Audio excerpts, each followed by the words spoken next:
que a África possui. Isso foi perdido ao longo do tempo por conta da colonização europeia. Os europeus, quando chegaram na África, assim como quando chegaram aqui à América também, fizeram de tudo, absolutamente tudo, para destruir a cultura desses povos, tanto dos povos nativos aqui da América, página 8, Caio, tanto aqui da América quanto da África. Isso foi muito claro, muito notório. Aquele famoso discurso civilizatório do povo europeu, aonde eles acreditavam, né, ou muitas vezes, muitos nem acreditavam, só jogavam essa conversa mesmo para tentar convencer as pessoas de que tinham sido escolhidos por Deus para levar o progresso e a civilização para povos considerados atrasados, né, povos sem cultura. E esses povos sem cultura eram todos os povos que não fossem brancos. Ponto final. Então, claro que isso contribuiu e muito para que os europeus conseguissem aí chegar na África, chegar na América, colonizar, matar, tomar os territórios e impor a sua cultura, sua religião, sua forma de viver. Os europeus tiveram êxito em praticamente o mundo todo. O único local realmente que os europeus não conseguiram ter esse êxito foi no Oriente. China, Índia, Japão, eles não conseguiram impor a sua cultura, sobrepor a sua cultura sobre a cultura desses povos. Aí, na Índia, ainda aconteceu um pouco, principalmente na questão religiosa, mas China e Japão, os povos europeus não conseguiram impor esse domínio cultural. Então, outro ponto muito importante também que a gente tem que citar é esse. Os europeus, eles colocaram para o mundo de que a África era só um local de animais exóticos, e uma natureza exótica, e um lugar que tinha muito ouro, pedras preciosas, e ponto final. Eles simplesmente esconderam toda a grandiosidade de reinos que existiam na África.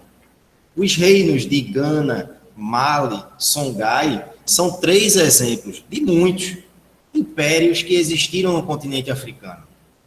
E impérios ricos, podres de ricos. Um exemplo mesmo é Mali. Um dos reis de Mali, Kangamusa, ele fez uma viagem para Jerusalém e ele levou uma quantidade de ouro que é equivalente hoje a aproximadamente 60 milhões de libras. Muito dinheiro, meu. Inclusive, ele saiu até distribuindo no meio do caminho esse ouro para as pessoas.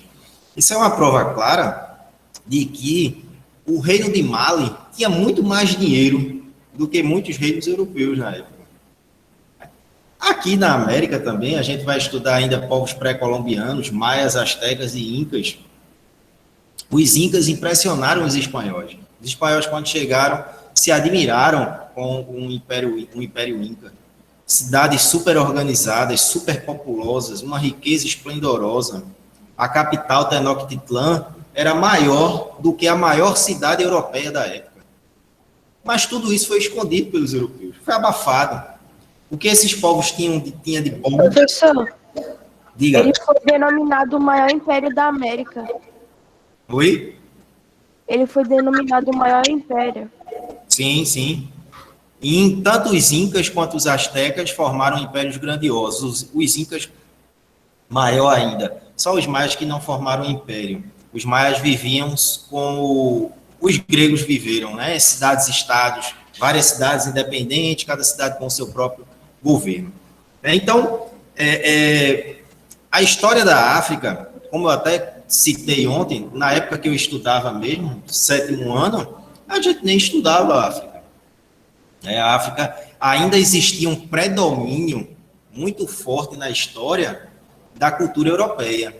Então, normalmente a gente estudava aquilo que vinha da cultura europeia. Povos também, os povos pré-colombianos, que hoje faz parte do currículo de história, na minha época não tinha um capítulo sobre os povos pré-colombianos. Tinha, sim, pequenos textos complementares falando um pouco sobre... Como se fossem os vikings, que mal explica agora. Os vikings, eles foram europeus também, né? Então, assim... É porque o livro está explicando bem pouco dele até agora. Não, não se fala tanto. Porque, assim, os vikings faziam parte daqueles povos ditos como bárbaros pelos romanos. Então, assim, os povos ditos como bárbaros pelos romanos eram muitos povos. Não era um povo, dois, três. Eram centenas de povos que formavam esses povos chamados pelos romanos de bárbaros. E aí, fazendo um elo com aqui a África, muito antes de Cristo, povos europeus já eram preconceituosos. Você vê que Roma, todos que não eram romanos eram considerados povos atrasados. Os romanos, se você não fosse romano, meu amigo, você era considerado um ninguém, um nada.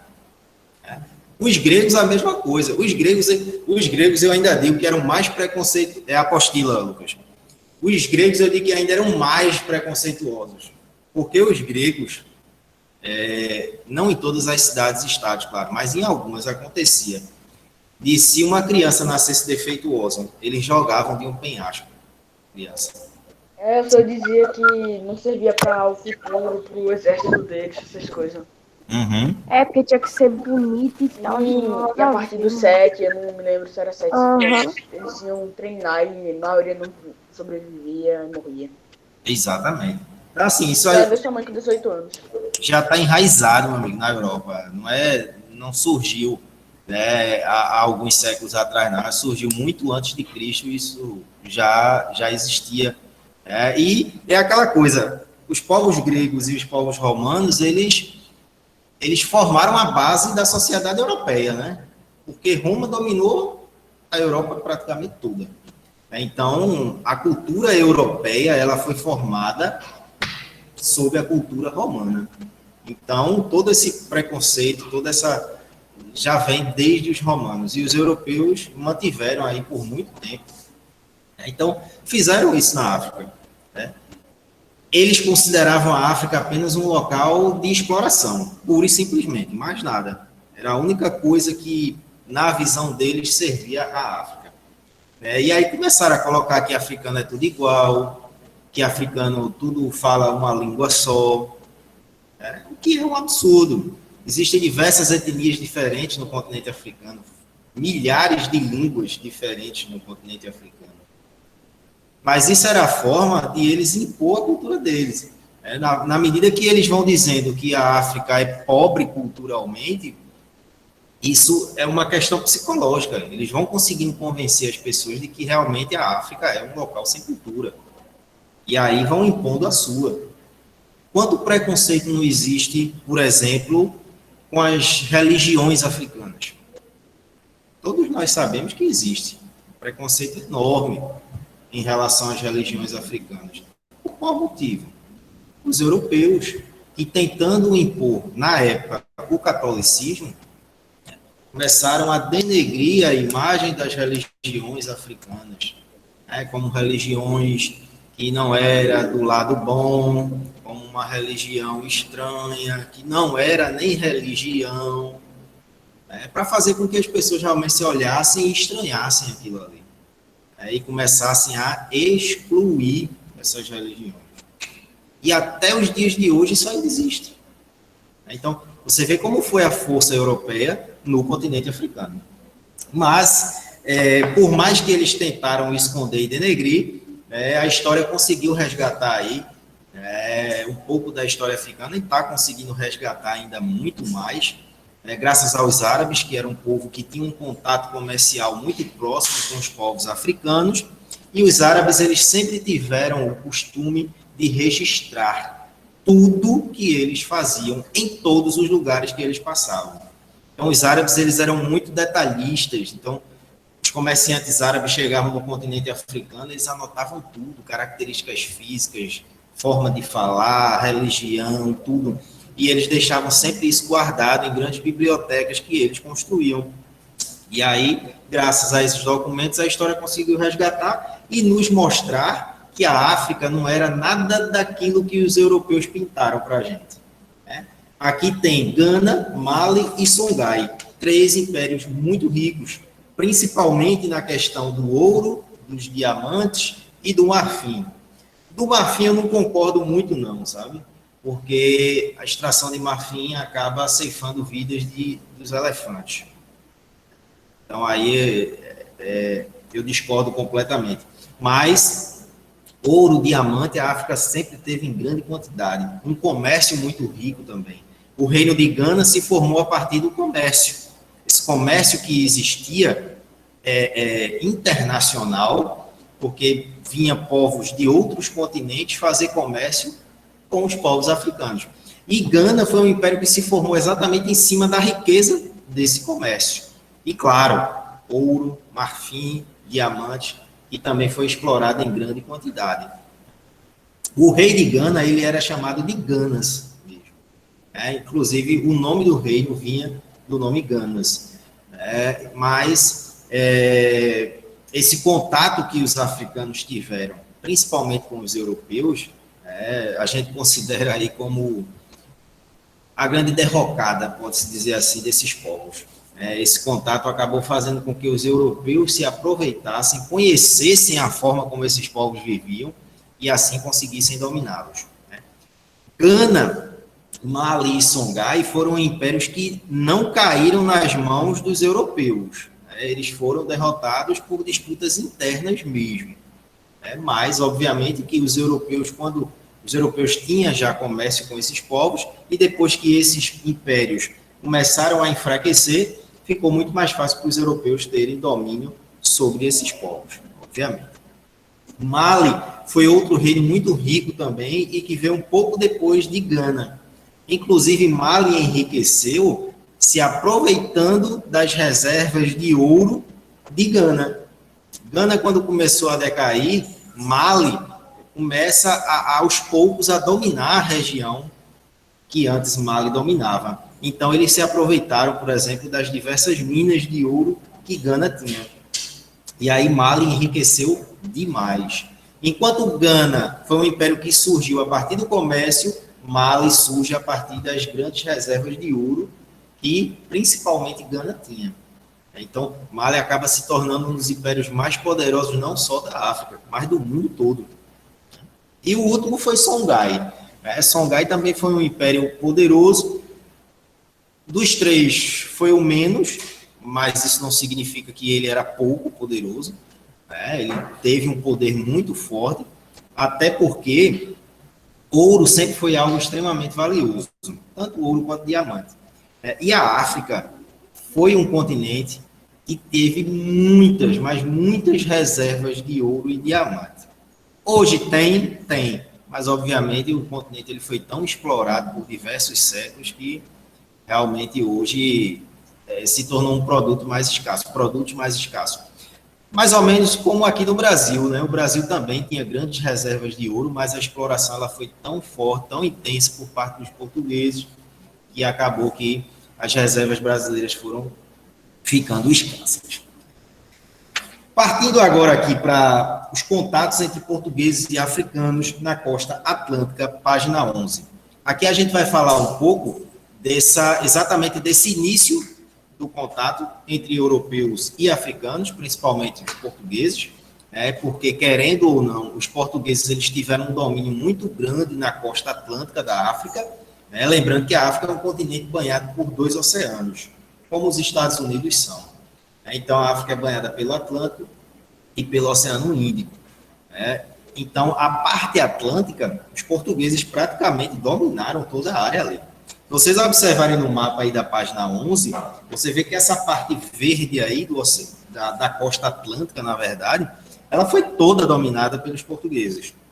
E esse domínio aqui, ele veio em qual momento? Do périplo africano. Lembram do périplo africano que a gente falou? Aquela viagem? Que ele contornou. Contornou o império não. Contornou o continente africano para poder chegar nas Índias. Exatamente. Então, essa viagem que os europeus criaram, o périplo africano, obviamente era uma viagem muito mais longa, meu amigo, porque eles tinham que contornar a África todinha para chegar nas Índias. Então, era uma viagem longa demais, durou anos, foram anos para os portugueses chegar nas Índias. Então, nesse meio termo aí, nesse meio tempo, em que os portugueses fizeram a viagem do périplo africano.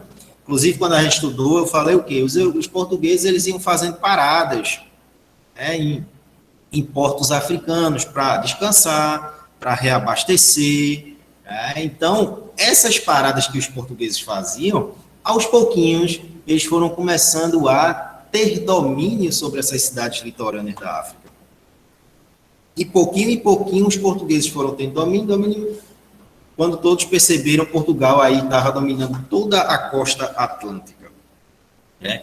Claro, os portugueses faziam comércio com os africanos, muito antes do périplo africano já existia um comércio, só que o périplo africano contribuiu para que Portugal realmente implantasse um domínio sobre o litoral africano. E a partir daí começa aquele famoso evento, inclusive agora dia 13 de maio, comemorado, né, a abolição da escravatura, mas é aqui que começa realmente a escravidão no Brasil, porque é quando Portugal passa a ter um contato maior com a escravidão que acontecia no continente africano. A escravidão, quando os portugueses começam a trazer escravos para cá, obviamente, a escravidão ela já existia na África. Por isso que eu sempre falo, a escravidão não foi uma invenção portuguesa. A escravidão ela já existia dentro do continente africano. Agora, a escravidão na África, ela só acontecia de 3 formas. Certo? Eu quero que vocês marquem aqui na página 12, tem um quadrozinho aqui com 3 pontinhos, marquem aí na apostila de vocês, coloquem uma observação importante, questão de prova, enfim. Coloquem algo que faça aí com que vocês realmente destaquem esse ponto. No continente africano existiam 3 formas de uma pessoa ser escravizada. A mais comum era por guerra. Uma tribo entrava em conflito com a outra, a tribo vencedora escravizava a tribo perdedora. Outra forma era para fugir da fome.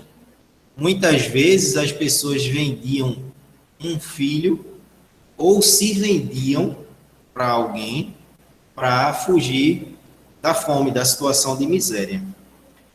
E a outra forma era uma penalidade por algum crime que eu pudesse ter cometido. Eu cometi um crime e uma das penalidades, das formas de eu pagar esse crime que eu cometi, era sendo escravo.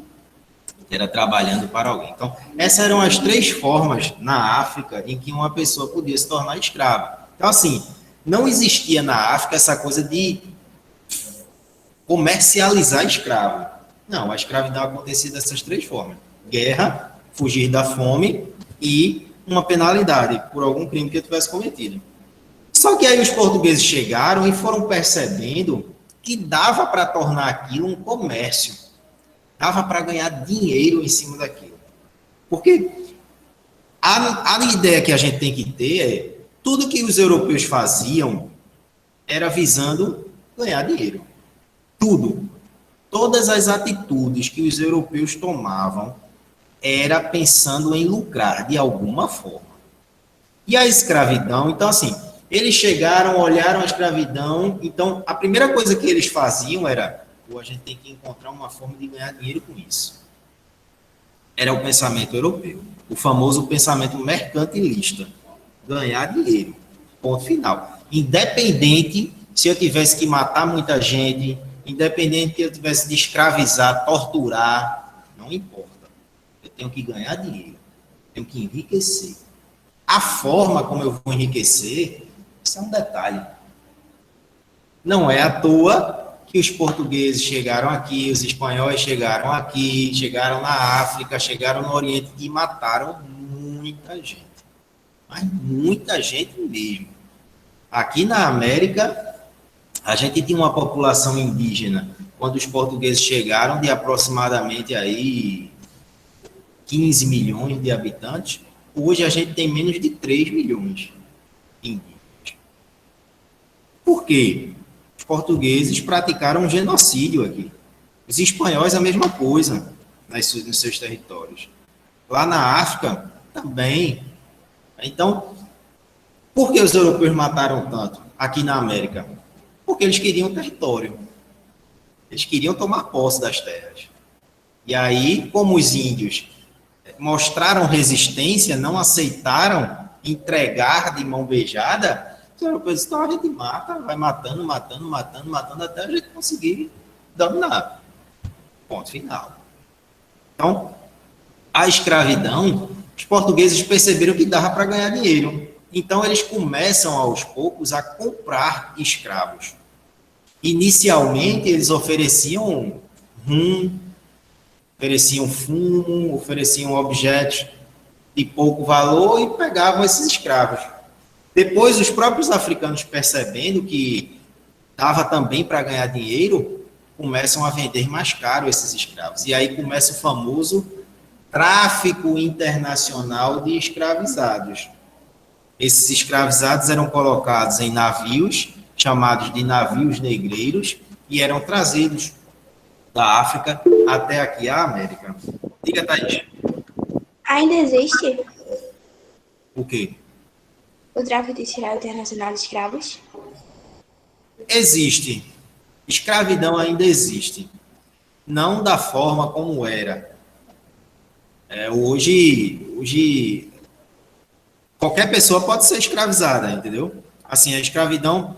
Porque nessa época aqui, a escravidão ela ficou muito ligada aos povos africanos. Hoje, não. Hoje a gente vê escravos de países do Oriente, a gente vê escravos da África, a gente vê escravos de diversos lugares. Então, assim, a escravidão ainda é algo que não acabou. Claro que não é num número tão grande como era nessa época, mas infelizmente ainda existe.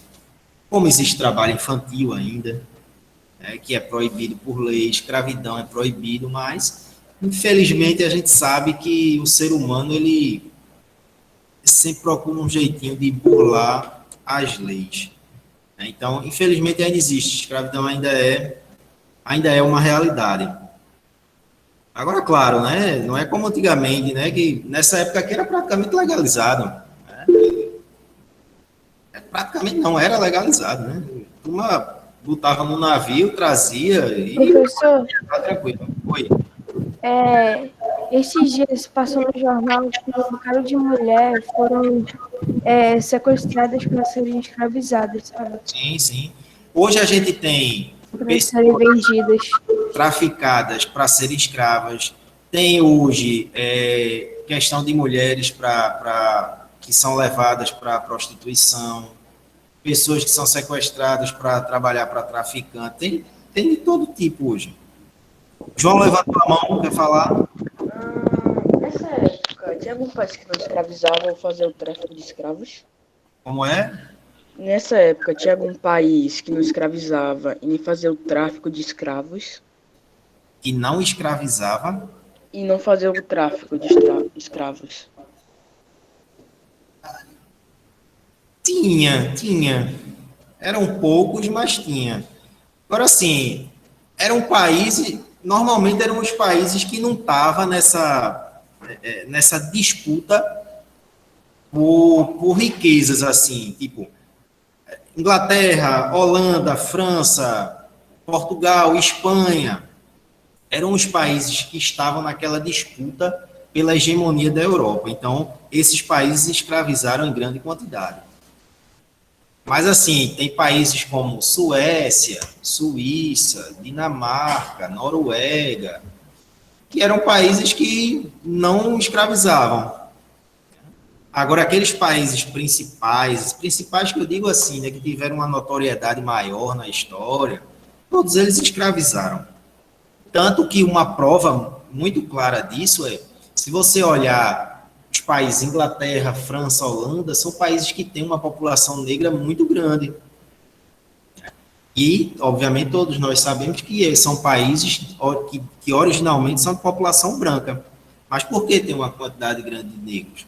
Porque eles escravizaram muito também. Então, como aqui a gente tem também uma população negra muito grande, quando a gente vai para alguns países vizinhos nossos, Argentina, Uruguai, são pouquíssimos negros. Daqui a pouquinho, vou liberar daqui a pouco. Por quê? Porque a Espanha já não utilizou tanto a mão de obra escrava africana. Utilizou bem menos do que Portugal. Então, isso é uma característica. Na seleção mesmo, futebol, você vê muito, né? França, Holanda, Inglaterra, tem muitos jogadores negros.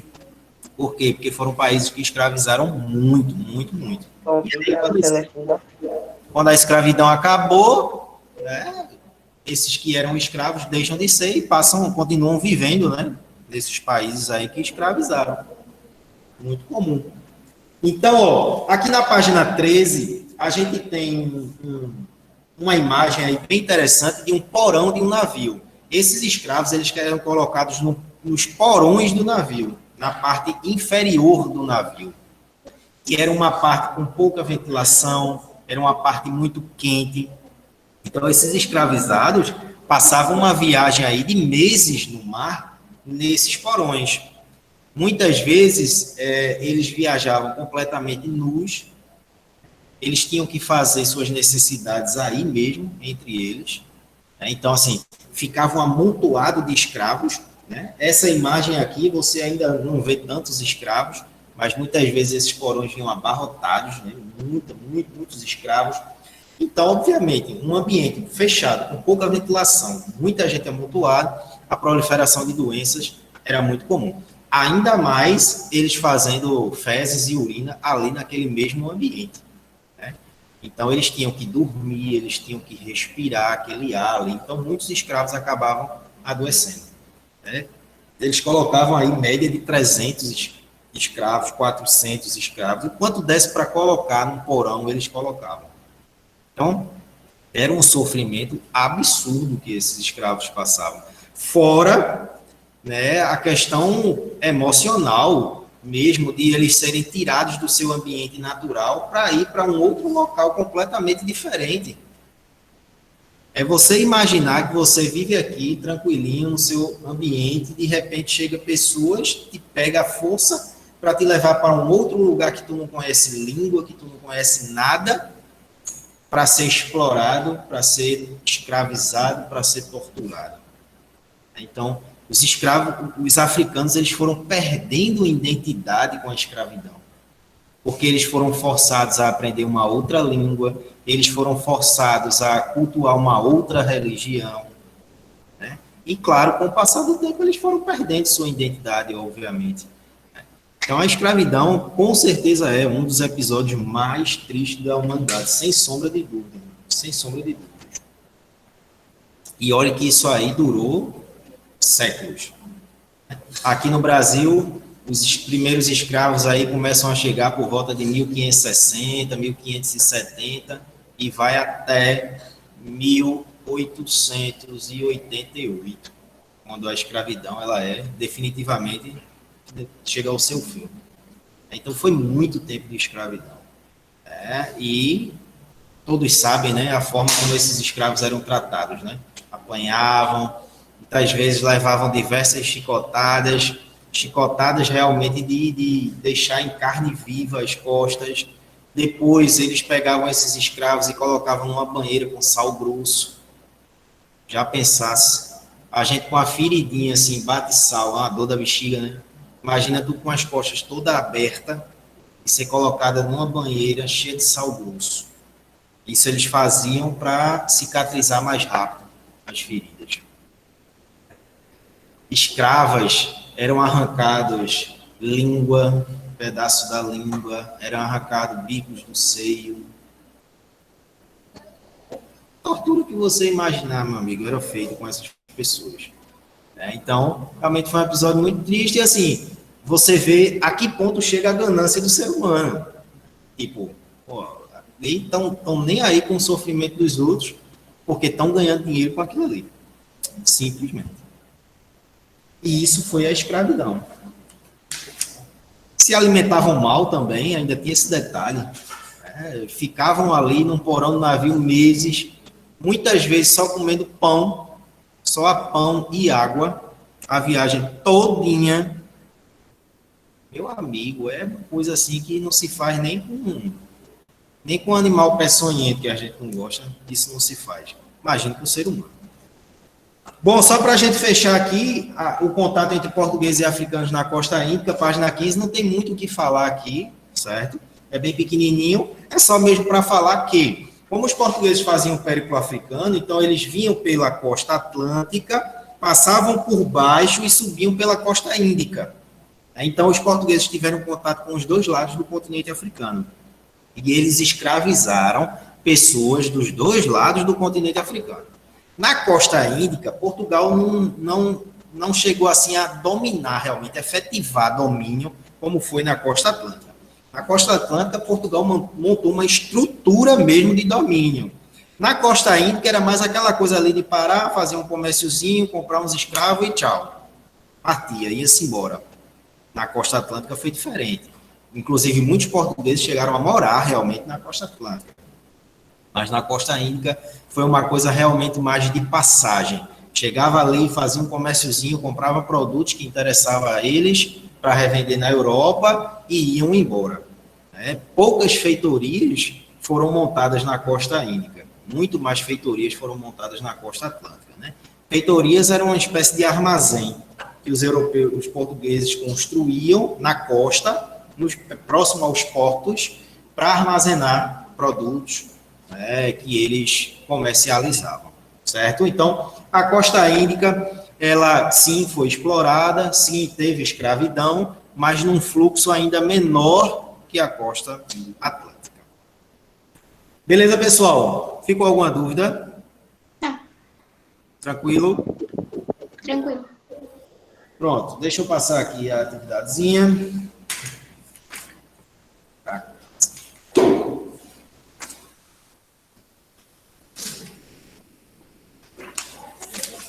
Ontem eu passei aqui.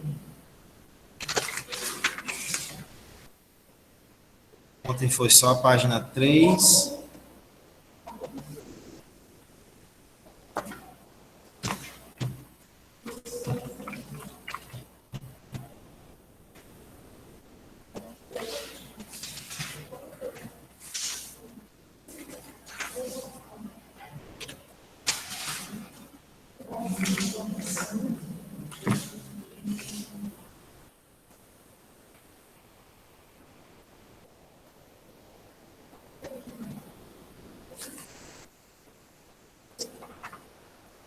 Pronto, tá aí. Essa vai ser a atividade de casa, beleza? Essas 3 páginas aí da apostila.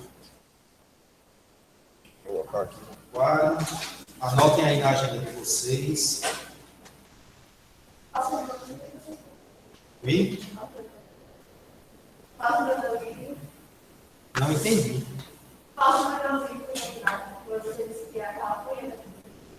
Ah, claro. Espera aí.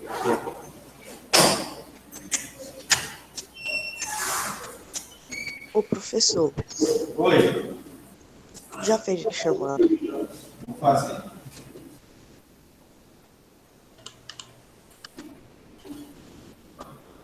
Hoje Cauã tem os dois turnos. Hoje 4.